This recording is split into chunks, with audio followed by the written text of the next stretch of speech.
자, 안녕하십니까. 오늘은 식품위생학 제179쪽 제5장 식품과 기생충 핵심 문제풀이를 하도록 하겠습니다. 자, 그럼 179쪽을 펴보시면은 1번 문제 나와 있죠. 자, 봅시다 같이.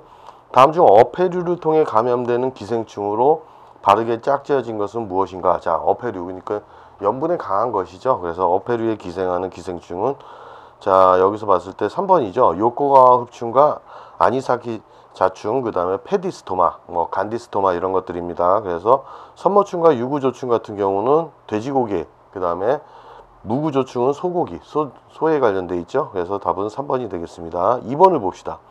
다음 중 12지장충의 특성으로 올바른 것은 했죠. 자, 12지장충의 특성으로 올바른 것은 했는데, 12지장충은 반드시 채소를 통해 감염이 되고, 자, 그 다음에 그 알은, 충란은 열의 내성이 좀 약하죠. 자, 그래서 저온살균이 가능한 거고, 또 하나 경피 침입도 가능하다는 거, 그걸 반드시 아셔야 됩니다. 요충으로서. 그러면은, 자, 봅시다. 올바른 것은 무엇인가 했는데 1번 틀렸죠. 자, 채소 자체가 매개로 감염되는 거니까. 그 다음에 2번도 틀렸죠. 열에 대해서 내성이 약합니다. 그 다음에 4번 경구 감염만이 아니라 경피 감염, 피부를 통해서도 우리가 들어올 수도 있습니다. 침입할 수 있죠. 그래서 답은 3번입니다. 인체 밖에서 일회부화한다 했는데 답은 3번이 되겠습니다. 그 다음 3번 봅시다.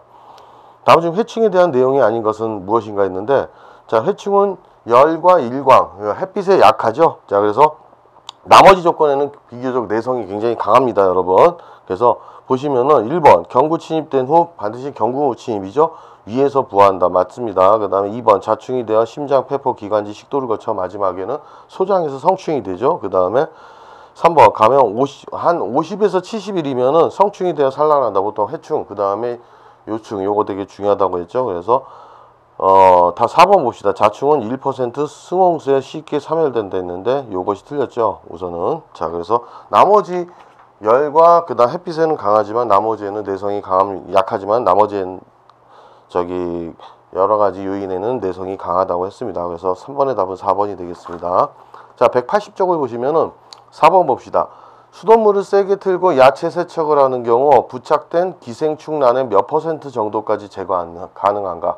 자, 5회 한 세척했을 때 90% 정도라고 얘기했죠. 90% 이상 해가지고 답은 4번이 되겠습니다. 5번 문제 봅시다. 다음 중 채소로부터 감염될 수 없는 기생충은, 자, 동양모양선충이나 회충이나 12지장충은 채소로부터 감염이 되죠. 충란에 의해서 감염이 되지만 선모충 같은 경우는 바로 돼지에 의해서죠. 그래서 답은 3번이 되겠습니다. 그 다음 6번 봅시다. 유구조충과 선모충의 감염원이 될 수 있는 것은 무엇인가? 이것도 마찬가지죠. 유구조충하고 선모충이 나왔다면 돼지에 의한 감염입니다. 답은 1번이 되겠습니다. 중간 매개체가 우리가 돼지라고 볼 수 있죠. 그 다음에 7번 채독증이라고 나왔는데, 채독증이 뭐죠? 채식을 주로 즐기는 사람들, 그러니까 신선한 야채를 즐기는 사람에게 감염이 될 수 있는 건데, 우리가 채소에서, 그러니까 구충이죠. 그러니까 12지장충이 구충인데 채독증의 원인이 되는 기생충은 무엇인가 했을 때 3번입니다. 12지장충. 그래서 오염된 겉절이, 김치, 상추 등에 발생하죠. 그 다음에 8번 봅시다. 폐흡충의 기생경로 중, 요거 기생경로 되게 중요하다고 했죠, 여러분. 자, 인체에 감염될 수 있는 상태는 피낭유충입니다. 인체에 감염될 수 있는 주로. 그래서 피낭유충으로 보시면 되겠습니다. 그래서 답은 8번의 답은 1번이 되겠습니다. 자, 그 다음에 181쪽을 보시면은 9번을 봅시다. 충분히 가열하지 않은 닭고기의 섭취로 감염될 수 있는 기생충은, 자, 닭에 주로 살 수 있는 것인데, 이거는 바로 맨손열 두조증이라고 하죠. 그래서 답은 3번이 되겠습니다. 구충이나 회충, 편충은 주로 채소를 매개로 합니다. 채소. 그래서, 자, 동물을 매개로 하는 것 했을 때는 우리가 맨손열 두조충. 그래가지고 9번의 답은 3번이 되겠습니다. 그 다음에 10번 봅시다. 회충 알을 사멸시킬 수 있는 능력이 가장 강한 것은 무엇인가 했는데, 바로 열철이죠. 자, 해충의 충란은 열과 빛에 약하다고 했습니다. 그래서 나머지에는 내성이 강하지만, 그래서 답은 1번이 되겠습니다. 그럼 11번 봅시다. 회충란의 생존 특성과 거리. 이거 중요하죠. 체크하십시오. 특성과 거리가 먼 것은 무엇인가? 대변 중에 300일간을 생존한다. 맞죠? 자, 나머지에는 강하다고 했죠. 내성이. 그 다음에 20% 표백분 용액 중에서도 12일간 생존하고, 그 다음에 3번 저온과 건조에 대한 저항력도 강하죠. 근데 열과 빛에는 약합니다, 여러분. 그래서 4번 열에 강하단 말이 틀렸죠. 그래서 답은 4번이 되겠습니다. 그 다음에 12번 봅시다. 다음 중 기생충과 중간 숙주의 연결이 바르게 짝지어진 것은 했는데 여러분 광절열 두조충 같은 경우는 자 이런 중간 숙주도 반드시 외우라고 했죠. 여러분 물벼룩담의 중간 매개체의 숙주는 뭡니까? 제2차. 자 제2는 잉어 붕어가 아니라 연어 송어라고 볼 수 있습니다. 그 다음에 3번에 무구조충 같은 경우는 여러분 소죠. 소. 자 돼지고기가 아니고 소입니다. 그 다음에 4번에 간디스토마 같은 경우는 외우런까지는 맞지만은 돼지고기가 아니죠. 자 주로 이 간디스토마나 페디스토마는 우리가 해산물, 어류, 어패류에 있는 것입니다. 그래서 잉어와 붕어가 되겠죠. 자 그러면 답은 뭐겠습니까? 2번이죠. 아니사키스 자충 같은 경우는 각각류와 오징어에 있습니다. 그래서 답은 2번이 되겠습니다. 자 12번도 굉장히 중요하죠 여러분. 그 다음에 13번 봅시다. 사람이 종말숙주가 아닌 거. 자 이런 특징적인 것을 알아야죠. 대부분이 사람이 종말숙주인데 사람이 종말숙주가 아닌 기생충 질환으로만 묶인 것은 했습니다 여러분. 자 답은 1번이죠. 유구학구충 같은 경우는 종말숙주가 개와 고양이가 되는 거고 아니사키자충 같은 경우는 종말숙주가 바로 고래입니다 여러분. 그래서 답은 1번이 되겠습니다. 자 그 다음에 182쪽을 가시면 여러분 14번 문제 봅시다. 간디스토마와 페디스토마의 제1중간 숙주가 바르게 짝지어진 것은 이것도 중요하죠 여러분. 자 간디스토마 같은 경우는 주로 이제 민물에서 외우렁이 같은 경우고 자 페디스토마도 다슬기 제1중간 숙주가 되겠죠. 그래서 답은 3번이 되겠습니다 여러분. 자 그 다음에 15번 봅시다. 다음 중 경피 감염 주로 경피 감염되는 기생충은 무엇인가 했을 때 12지장충이죠. 여기서 나온 거는 자 경구와 경피 다 감염이 될 수 있습니다. 그래서 3번의 답은 구충 일명 12지장충 해가지고 15번의 답은 3번이 되겠습니다. 자 경피 감염에 되는 게 이제 두 가지가 있죠 여러분. 그 다음 16번 봅시다. 다음 중 항문 근처에서 산란하는 항문 소양증 가려움이죠. 가려움증을 일으키는 기생충은 뭡니까? 자 요충이죠 여러분. 4번이 되겠습니다. 16번에. 그 다음에 17번 봅시다. 다음 중 아니사키스 자충의 예방법은 무엇인가 했는데 주로 해산물에 있죠. 그래서 해산 어류의 생식을 하지 않고 충분히 가열해서 먹으면 예방할 수 있기 때문에 해산 어류의 생식을 금지하자. 그래서 17번의 답은 4번이 되겠습니다. 그 다음에 쇠고기 생식에 의해 감염될 수 있는 기생충은 뭐라고 했죠? 자 무구조충이죠. 무구조충. 광절류 두조충 같은 경우는 우리가 돼지고기에 감염될 수 있습니다. 그래서 18번의 답은 4번입니다. 자 그 다음에 여러분 19번 같은 경우를 보시면은 자 모체내 태반을 통해 감염될 수 있는 기생충이 아닌 것은 했죠. 자 보통 태반이라는 건 자 태아와 산모 사이에 있는 자 영양물질과 그 다음에 기체를 운반하는 거죠. 태반을 통해 산모의 태아로 직접 감염될 수 있는 기생충 같은 경우는 뭐가 있냐면 구충이죠. 그 다음 12지장충 구충이고 해충 그 다음에 말라리아 원충 세 가지가 있습니다. 그러면 아닌 것은 뭡니까? 1번이죠. 요충은 주로 변에 의해 감염이 됩니다. 자 그 다음에 그래서 19번의 답은 1번이 되겠습니다. 자 20번 봅시다. 기생충병의 예방대책이 아닌 것은 무엇인가 했는데 예방대책이 아닌 건 2번, 3번, 4번 같은 경우는 다 맞죠. 중간 숙주의 감염을 일으키지 않도록 한다. 그 다음에 도살장애 검사를 엄격하게 한다. 그 다음에 4번 채소의 생식을 금하고 도마 칼 등의 자 2차 감염에도 유의해야 되겠죠 여러분. 근데 1번을 봅시다. 기생충은 가열에 내성이 강함으로 이에 적절한 자 보통 가열에는 약합니다 여러분 내성이. 그래서 섭취 전에 반드시 가열하면은 감염이 되지 않죠. 그래서 20번의 답은 1번이 되겠습니다. 그 다음에 21번 봅시다 여러분. 송어나 연어가 중간 숙주인 기생충 같은 경우는 우리가 뭐라고 했습니까? 자 광절열 두조충의 제1 중간 숙주는 물벼룩이고 2 중간 숙주는 송어 연어가 되겠습니다. 반담소 해가지고 답은 1번이 되겠습니다. 그 다음에 22번 봅시다. 기생충의 해로운 작용이 아닌 것은 무엇인가 했는데 해로운 작용이 아닌 것은 무엇이냐?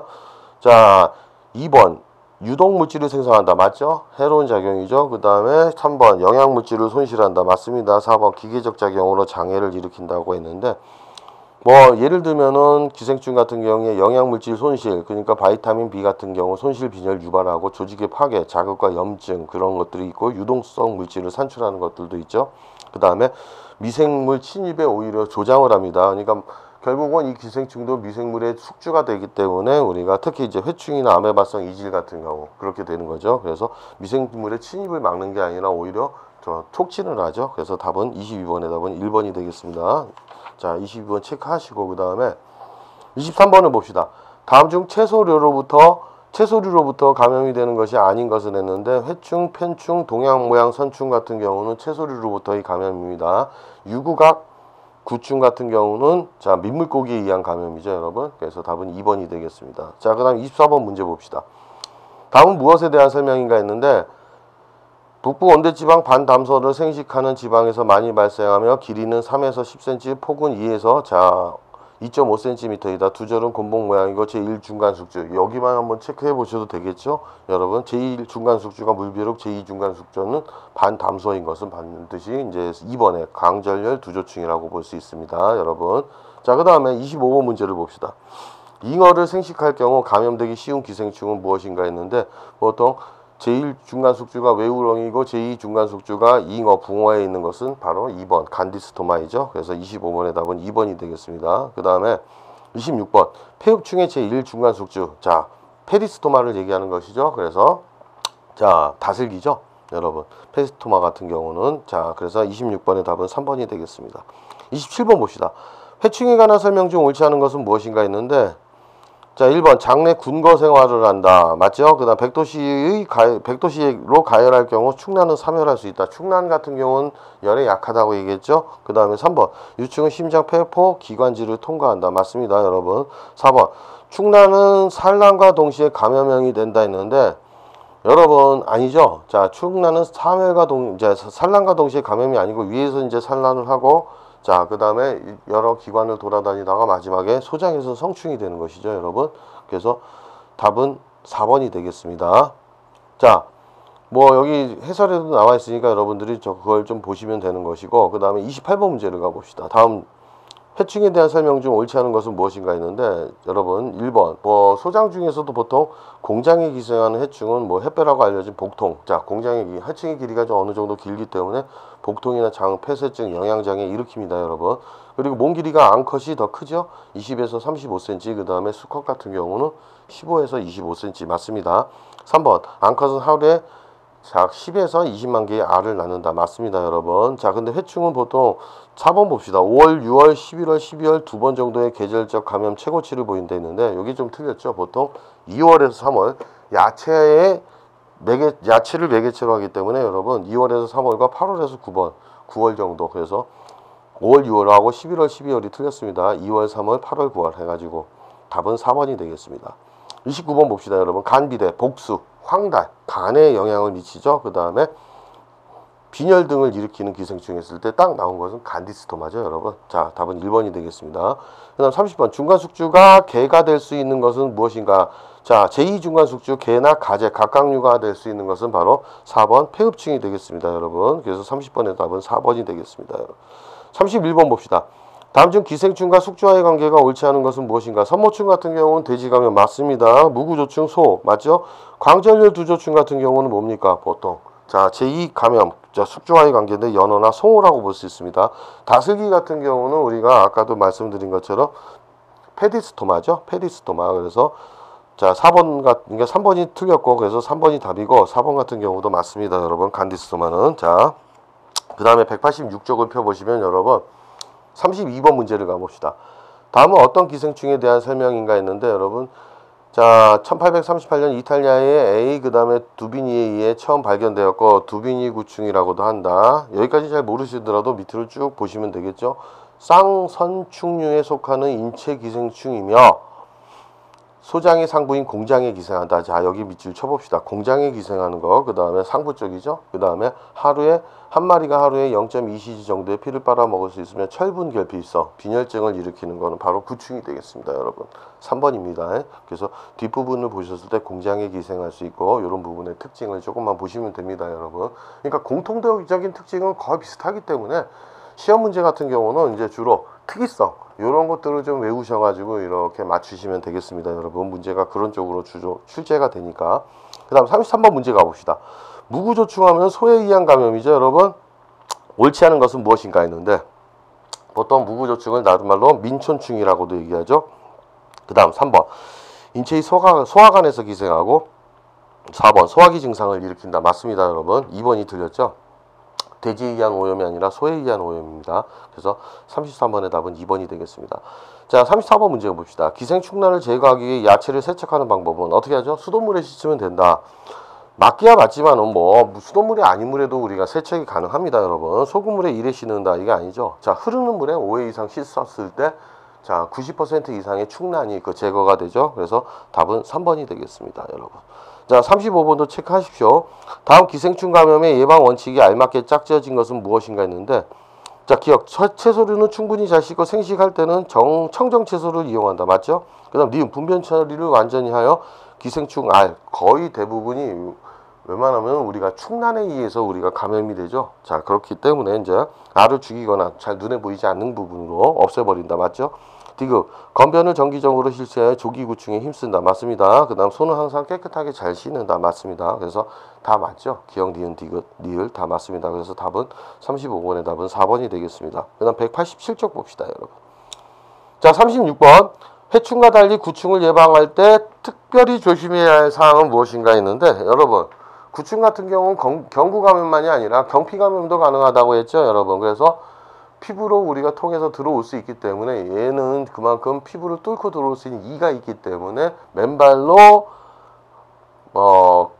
바깥에, 그러니까 흙을 밟고 다니는 것은 위험하죠. 그래서 36번의 답은 2번이 되겠습니다. 경피 감염이 가능하기 때문에.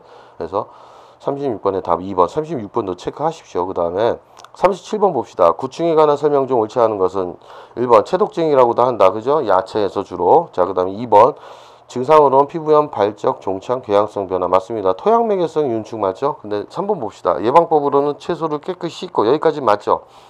김장을 담근 후 되도록 바로 섭취한다. 자, 그럼 어떻게 됩니까? 체독증에 걸리죠? 자, 그 충난에 의해서. 그래서 답은 3번이 되겠습니다. 그 다음에 38번 문제 같은 경우는 앞에 있는 장에서 나왔었죠.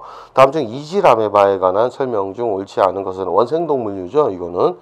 자, 옳지 않은 것은 무엇인가 했는데, 여러분 2번, 3번, 4번 다 맞습니다. 감염이 오래되면 변비, 묽은변. 자, 그렇죠. 그 다음에 하복부 뭐 이런 건 맞습니다. 3번 세균성 설사와는 달리 열은 없습니다. 여러분, 세균성 설사는 보통 열이 수반되는데 이질 아메바 같은 경우 원충류에 의한 그 감염은 열이 발생하지 않죠. 4번도 마찬가지로 맞습니다.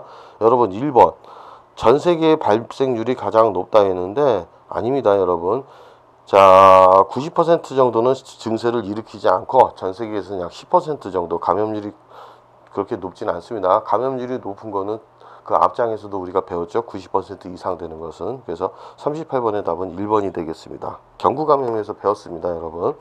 그 다음에 39번을 보시면 담수어, 가물치, 뱀장어, 메기 등을 생식했을 때 감염되는 기생충은 무엇인가 했는데, 여러분 자, 유구각 구충에 대한 얘기죠. 그래서 제2 중간 숙주를 가지고 있는 유구각 구충. 그래서 답은 4번이 되겠습니다.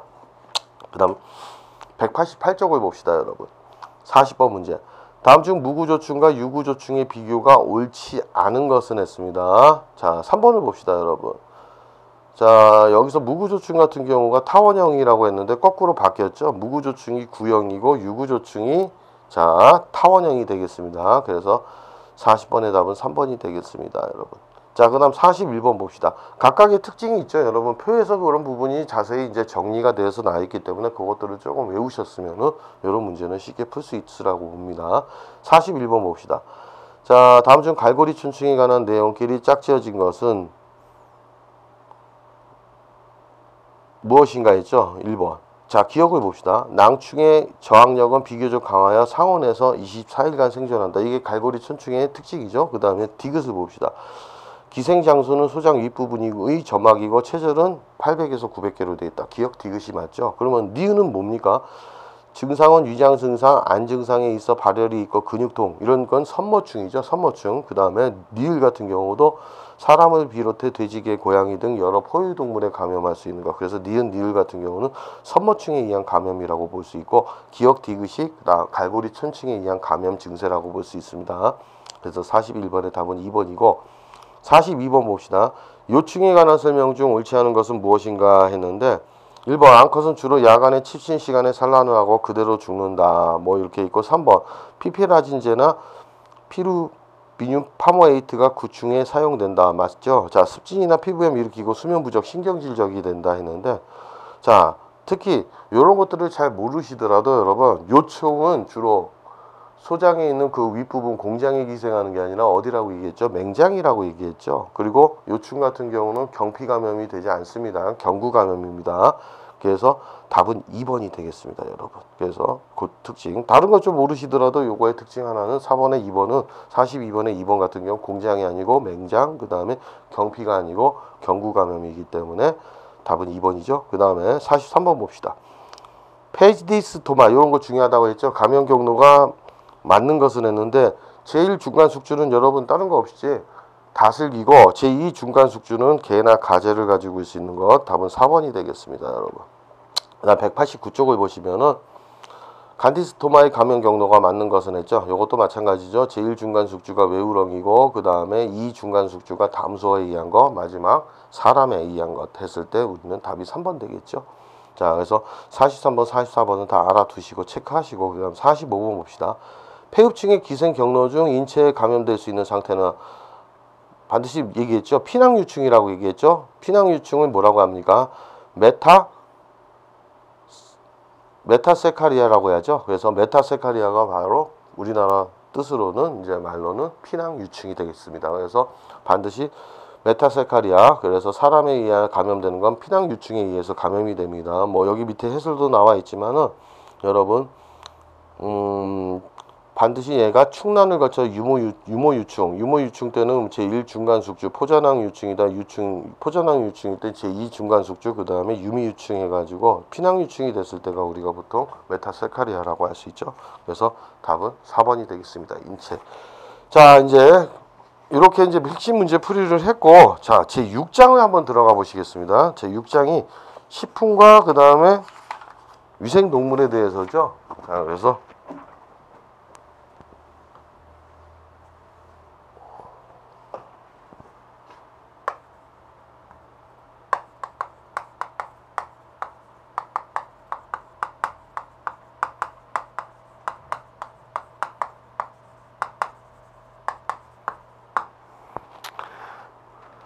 여러분 페이지 192쪽을 펴보시면 자, 식품과 위생동물에 대해서 나왔습니다. 첫 번째 이제 위생동물의 개요죠. 하나 간단하게 위생동물의 개요.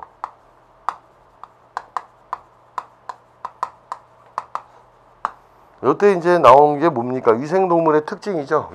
말 그대로 위생동물이란 건 위생해충이 되겠죠.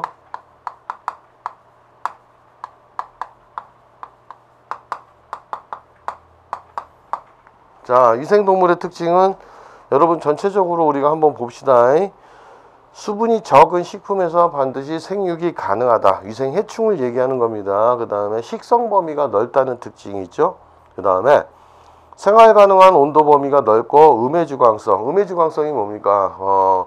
양해주광성, 음해주광성 하는데 보통 음해주광성이라는 거는 양해주광성은 자극을 받은 쪽으로 우리가 이런 해충이 이동하는 것이지만 음해주광성은 바로 자, 빛이 자극이 있는 쪽으로 향하는 게 양해주광성이고, 그러면은 빛의 자극의 반대 방향 어두운 쪽으로 들어가는 것이 음해주광성입니다. 그러니까 보통 위생동물 같은 경우는 어두운 쪽, 어두운 것을 좋아한다. 그렇게 알아두시면 되겠습니다. 네 번째는 성충 수명이 비교적 길고 중식률이 높다. 그렇죠? 그 다음에 5번 체형이 작고 발육기간은 짧다. 맞죠? 그 다음에 6번 서식 환경을 선호하고 폐쇄적인 서식 환경을 선호하고 분포 지역은 넓다. 전체적으로 우리가 이것은 한번 읽어보시면 되겠습니다. 그렇게 알아두시면 되는 거고, 자, 두 번째 예방법이 있죠, 여러분. 이제 예방법은 구체적으로 뒤에 가서 자세히 배우시겠지만은 우리가 생물학적 방법이라는 건 뭐냐? 바로 병원 미생물이나 그 천적을 이용한다. 예를 들어 쥐 같은 경우에 천적은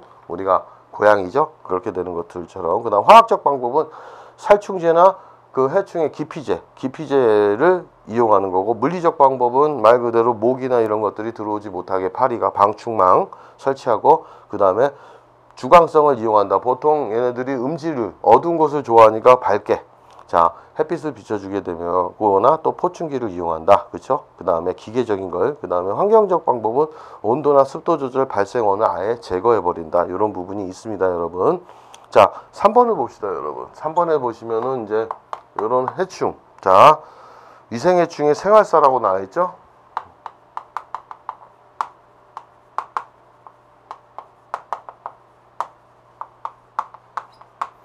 자, 위생해충의 생활사 해가지고 첫 번째 이제 완전 변태하는 거. 자, 두 번째는 불완전 변태 두 가지가 있죠. 요거도 좀 외우셔야 됩니다, 여러분. 불완전 변태. 그래서 체크를 하시고, 자, 변태가 뭡니까, 여러분? 우리가 이런 위생동물들은 사람과는 다르게 우리가 알에서 유충이 됐다가 번데기를 거쳐서 성충이 되는 것을 보통 얘기하는데, 자, 그렇다면 우리가 이런 완전 변태라는 거는, 자, 요게 이제 완전 변태는 알이 됐다가 자, 그 다음에 유충, 보통 이제 애벌레가 되겠죠. 그 다음에 번데기를 거쳐가지고 반드시 이제 우리가 완전 변태는 번데기 과정이 있구나. 그 다음에 성충이 되는 것이죠. 보통 잠자리 같은 경우도 그렇고 파리. 자, 대표적으로 요구해서 파리 같은 경우, 모기. 자, 외우셔야 되겠죠. 그래서 파리, 모기, 진드기, 벼룩 등 진드기와 벼룩이 있다. 그래서 완전 변태, 불완전 변태에 대한 요 종류에서 우리가 이 정도는 반드시 외우셔야 됩니다. 자, 그 다음에 불완전 변태라는 건 뭐냐면 알과 유충을 거치는데 반드시 어느 과정을 거치지 않고 성충이 되죠. 번데기 과정을 거치지 않죠, 여러분. 성충이 돼가는 과정입니다, 여러분. 자, 이런 불완전 변태를 할 수 있는 우리가 위생 해충 같은 경우는 바퀴벌레, 그렇죠?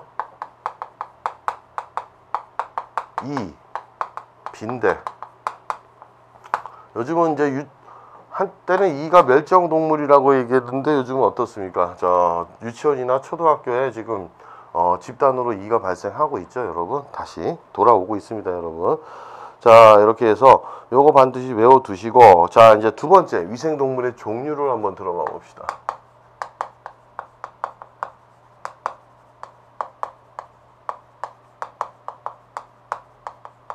자, 첫 번째 우리가 뭐가 나와 있죠? 쥐에 대해서 나왔습니다, 여러분. 쥐에 의한 감염을 봤을 때, 자, 1번 쥐의 특징 나왔죠? 야간 활동성으로 감각기관은 발달했다. 그렇죠? 발달 많이 돼 있습니다. 근데 이제 193쪽을 보시면은 감각기관이 많이 발달되어 있는데 지혜 감각기관 나와 있죠, 여러분. 요거는 체크합시다. 그래서 시험에 나올 수 있는 부분이니까는 이렇게 됐을 때 네모박스 쳐진 것들은 조금 더 중요하다고 봐야 되죠. 자, 후각 같은 경우는 어떻습니까? 자, 사람의 후각보다 40배 이상 발달했다. 그렇죠? 40배 이상 발달.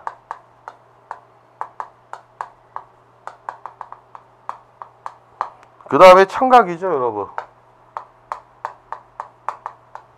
사람보다도 6배 이상 발달. 그렇지만 시각은 어떻습니까, 여러분? 어두운 곳에서 생활하기 때문에 시각은 좋지가 않겠죠. 자, 시각은 좋지 않지만 그 외에 다른 감각기관이 굉장히 발달해 있기 때문에 어두운 곳에도 잘 적응한다. 시각은 좋지 않다. 자, 이렇게 돼 있죠. 그래서 어두운 곳에서 다른 감각기관이 발달되어 있기 때문입니다, 여러분. 193쪽에 이제 다시 보시면 니은. 모든 저장식품, 밭의 작물 등을 먹으며 곤충, 그러니까 잡식성이죠, 여러분. 쉽게 얘기하면은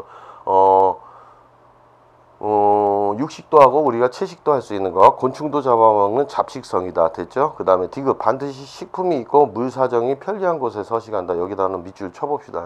자, 식품이 있고 물 사정이 편리한 곳, 그쵸? 그래서 물이 있는 곳. 그 다음에 수명은 2, 3년 정도이면 한 번에 5에서 9마리 정도를 출산한다. 자, 됐습니다, 여러분. 그 다음 두 번째 쥐의 종류를 보시면은 여러분,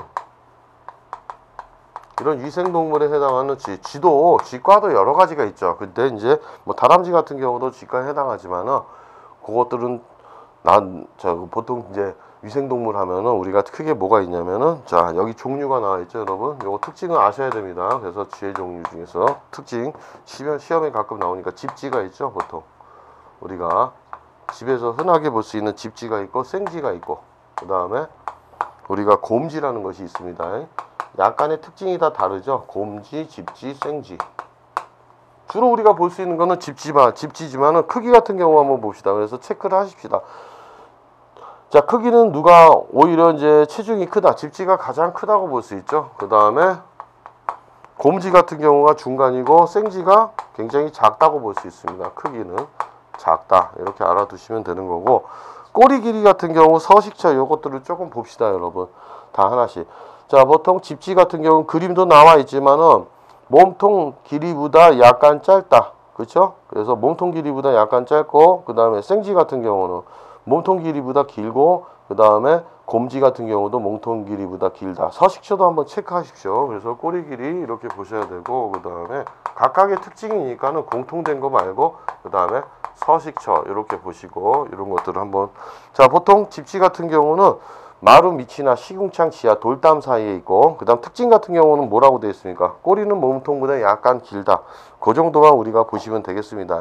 그래서 이런 특징 같은 경우도 있는데, 그것들 체크하시고, 그 다음에 자, 제가 읽는데 꼬리는 몸통보다 약간 긴 게 특징이다, 이런 거고, 그 다음에 생지 같은 경우는 꼬리 길이는 몸통 길이보다 좀 길죠. 그 다음에 곡식 식품 창고에 있고, 그 다음에 요것의 특징 하나는 장기가 물이 없어도 번식 생존이 가능한 것, 그렇죠? 그렇게 알아두시면 되고, 곰지 같은 경우는 천장이나 헛간의 구석에 있습니다, 여러분. 이렇게 돼 있고, 그 다음에 민첩하고 굉장히 높은 곳, 수직으로 오르내린다. 그래서 높은 곳을 좋아하죠, 여러분. 그렇게 알아두시면 되겠습니다, 여러분. 자, 그 다음 193쪽을 보시면은 이런 중요한 게 요것이죠, 여러분. 매개질병, 쥐에서 감염될 수 있는 질병 같은 경우를 우리가 봐야 되겠습니다. 가장 중요한 부분은 첫 번째 이제 우리 기억, 쥐의 분변에 의한 것이죠. 쥐의 변에 의한 것, 분변, 쥐똥에 의한 것이죠.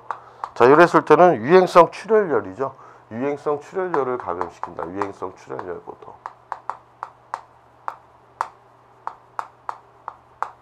중요합니다, 여러분. 쥐의 오줌 같은 경우에서는 뭡니까, 여러분? 오줌에서도 우리가 기생충이 존재하는데 Y시병이라고 하는데, Y시병이라고 했습니다. Y시병. 좀 특이하죠? Y시병. 감염인데.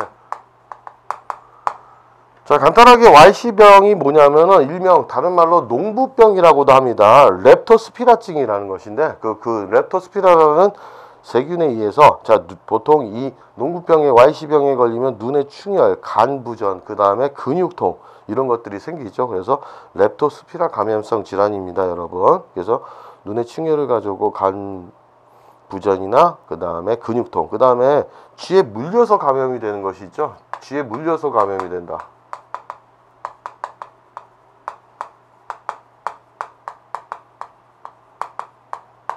뭐라고 되어 있습니까? 여러분, 석유증이라고 얘기했죠. 석유증을 유발한다고 했는데, 석유증 유발, 이런 용어들이 조금은 여러분한테 생소하죠, 보통. 자, 이런 균은 뭐 말 그대로 이제 이것도 하나의 스프릴리움 미너스 같은 경우나, 그 다음에 스트랩토바실러스균, 그런 것들에 의한 것인데, 보통 두통이나 거열, 두 가지 균이 있습니다. 그래서 스트레토바실러스 같은 경우는 오한이나 발열, 구통, 복통 이런 것들을 얘기합니다, 여러분. 그래서 이런 주로 이제 그 병원성 미생물 같은 경우가 쥐에 이제 침입해가지고 그런 것들에 의한 감염이 되겠죠. 그 다음에 쥐벼룩에 의한 전파, 이것이 이제 좀 더 중요하죠. 쥐벼룩.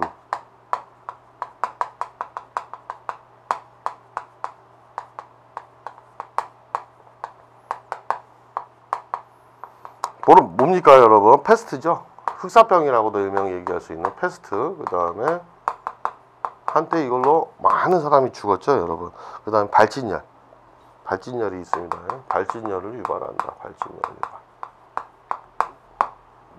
그 다음에 쥐가 매개하는 식중독도 있죠. 보통 쥐가 매개하는 식중독 같은 경우는 살모넬라 식중독이라고 얘기할 수 있죠. 그래서 살모넬라 식중독이다. 살모넬라. 보통 이제 쥐가 먹었던 음식을 사람이 먹을 때, 자, 이렇게 감염이 될 수 있죠. 그리고 이제 여러분 그 밑에도 나와 있지만은 쥐에 의해서 우리가 기생충 감염이 될 수도 있는데 선모충이다. 그러니까 말 그대로 우리가 이런 병원성 미생물이나 그 다음에 이런 기생충에 의한 숙주가 쥐가 될 수 있습니다. 그런 거에 의해서 감염이 되기 때문에 쥐는 선모충, 외소조충, 그 다음에 일본 주열 흡충 등의 기생충을 옮기기도 한다. 자, 그런 부분 아셨으면 되겠습니다. 그 다음에 194쪽을 가보시면 여러분 또 네모박스 있죠. 자, 우선 요거보다도 더 체크하고 중요하다는 건 뭐냐면 여러분 매개질병 중에서도 요 네모박스죠. 그러니까 쥐에 의한 것, 세균이 자 쥐의 숙주는 그러니까 되게 이제 쥐를 숙주로 하는 세균도 많죠. 그래서 세균성 질병 크게 나눠지죠, 여러분. 오히려 위에 거보다는 밑에 네모박스가 되게 중요하다고 보시면 됩니다. 그 다음에 리케차, 바이러스와 비슷한 자 리케차 질병 있죠. 리케차에 의한 질병이 있고 그 다음에 또 뭐가 있습니까, 여러분? 자, 바이러스성 질병.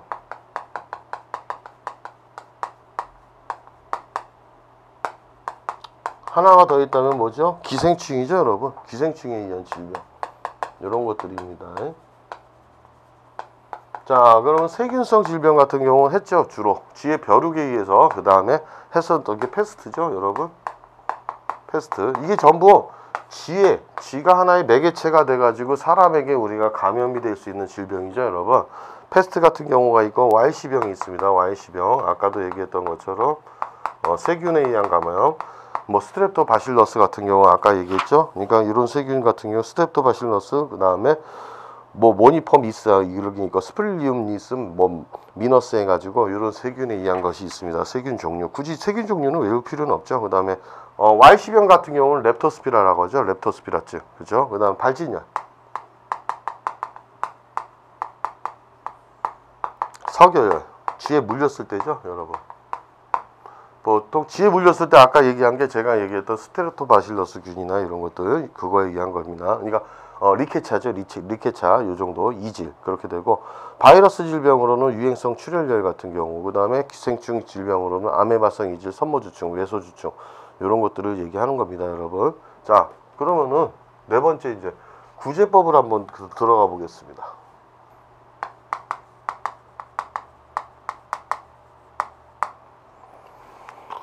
말 그대로 환경적 방법으로는 서식처를 제거하고 방소장치 그러니까 쥐가 살아있을 수 있는 환경을 다 제거하는 부분이죠. 못 들어오게끔 자 막아버리는 것들. 그다음 물리적 방법은 쥐덫 그다음 포석이다. 쥐를 잡을 수 있는 것들을 이용하고 생물학적 방법은 천적인 고양이죠, 여러분. 자 근데 이제 여기서 우리가 리뷰를 좀 보시면은 화학적 방법 같은 경우를 체크하십시오. 화학적인 방법.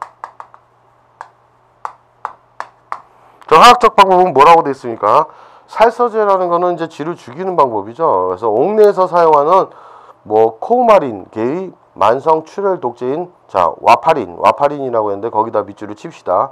와파린이 인축에 대해는 안전하고 자 이게 이제 쥐약 같은 경우도 쥐에게는 치명적이지만 인체에는 그렇게 완전한 치명적인 게 아니죠. 그 양 그렇다고 쥐약을 먹으면 안 되죠. 사람이 그 어느 정도냐면 그거를 굉장히 많이 먹었을 때 사람이 위험한 것이고 그러니까는 보통 와파린이 인축에 대해 안전하고 살서율이 좋아서 많이 이용한다. 그래서 와파린 같은 경우 우리가 쓴다는 것들을 보시고 그 다음에 살서제로서는 우리가 와파린이다. 그 다음에 두 번째는 급성 독제로는 이런 밑줄 칩시다, 여러분.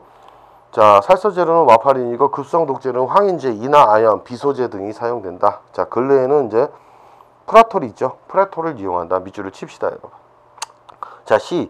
인축에 대해서는 비교적 안전하지만 이런 것들이 인축에 대해서는 비교적 안전하지만 시궁쥐에게는 독성이 강한 것들이 있죠. 그래서 ANTU나 뭐 노보마이드 해가지고 노보마이드 같은 경우 이렇게 우리가 조금 외우셔야 됩니다. 요런 특히 화학적 방법을. 그 다음에 미음을 봅시다. 훈증법 했는데 이것도 체크합시다. 그래서 훈증법이다. 보통 연기로 우리가 이제 훈증이라는 게 연기죠. 그래서 연기로 우리가 이제 쥐를 갖다가 죽일 수 있는 가스를 이용하는 것이죠, 여러분. 보통 쥐가 이제 창고나 이런 선박 등에도 많이 밀폐된 공간에 존재하기 때문에 청산, 이나시소, 메틸브로마이드, 그 다음에 클로로피크린, 그 다음 이런 물로 훈증을 해버리고 이산화탄소나 이산화황 등 유독가스를 이용하기도 합니다, 여러분. 쥐가 진짜 많을 때 그런 부분이죠. 대량 서식을 했을 때 그런 창고나 선박 등에 자 그렇게 해주시는 겁니다. 그래서 요것들을 한번 알아보시고 자 그 다음에 이제 194쪽의 절적동물에 대해서 한번 배워보겠습니다. 자 시간상 여러분 요것은 이 강 13강은 여기서 마치고 다음 시간에 이어서 곧바로 절적 동물에 대해서 자 진도를 나누고 핵심 문제 풀이를 진행하겠습니다. 자.